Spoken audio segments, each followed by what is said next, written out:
অমূলদ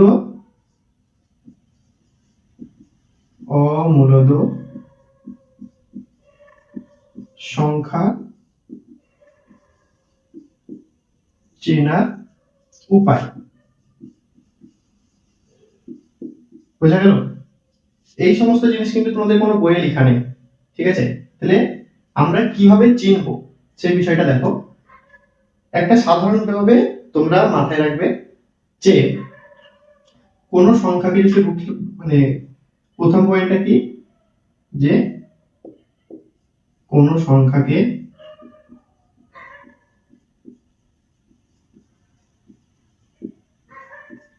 root, ঠিক আছে? এই যে রুটের ভিতরে সমস্ত সংখ্যা বলতে পারবে, কোন সংখ্যাকে রুটের বাইরে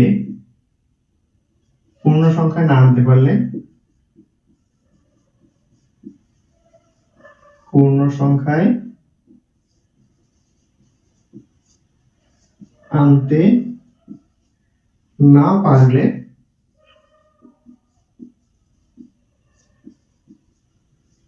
সেই সংখ্যাটি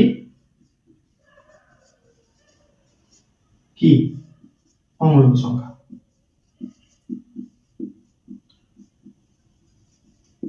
তাই তো? এটা তোমাদেরকে আমি লিখে দিলাম। যেমন এটা, এই বিষয়টা আমরা আগে বুঝে নিব। যেমন ধরো,